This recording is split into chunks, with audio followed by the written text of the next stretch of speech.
Esther chapter 1. This is what happened during the time of Xerxes. The Xerxes, who ruled over 127 provinces, stretching from India to Kush. At that time, King Xerxes reigned from his royal throne in the citadel of Susa.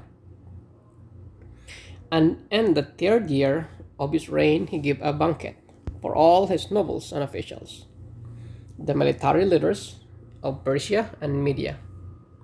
The princess and the nobles of the princess were present.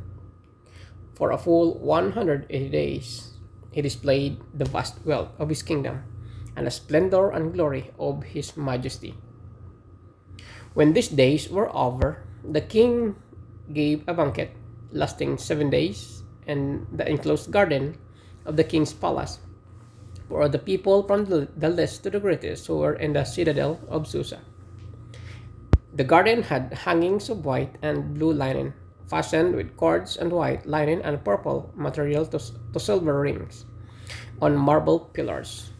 There were couches of gold and silver on a mosaic pavement of porphyry, mother of pearl, and other costly stones.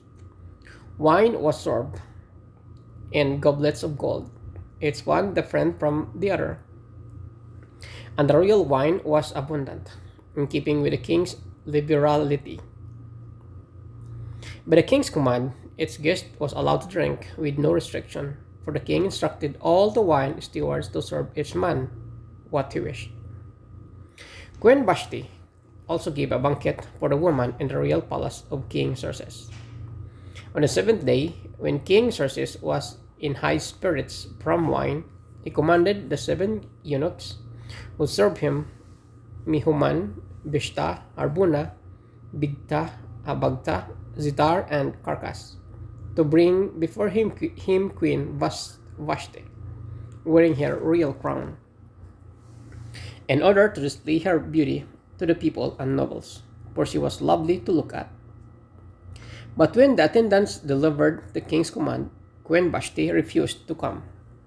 Then the king became furious and burned with anger.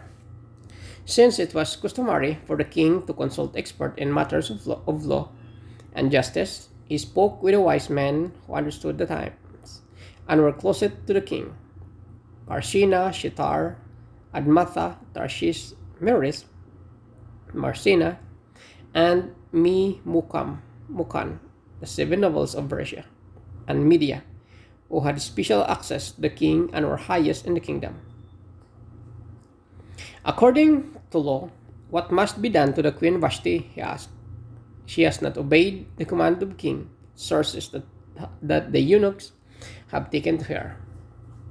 Then Memucan replied in the presence of the king and the nobles, Queen Vashti has done wrong, not only against the king but also against all the nobles and the peoples of all the provinces of King Xerxes. For the queen's conduct will become known to all the women, and so they will despise their husband and say, King Xerxes commanded Queen Vashti to brought before him, but she would not come. This very day, the Persian and Median women of the nobility who have heard about the queen's conduct will respond to all the king's noble. In the same way, there will be no end of disrespect and discord. Therefore, if it pleases the king, let him issue a royal decree, and let it be written in the laws of Persia and Media, which cannot be repealed, that Vashti is never again to enter the presence of King Xerxes. Also let the king give her royal position to someone else who is better than she. Then the king's edict is proclaimed throughout all his vast realm. All the women will respect their husbands from the least to the greatest. The king and his nobles were pleased with his advice, so the king did as Memucan proposed. He sent dispatches to all parts of the kingdom, to its province in its own script, and to its people in their own language, proclaiming that every man should be ruler over his own household, using his native tongue.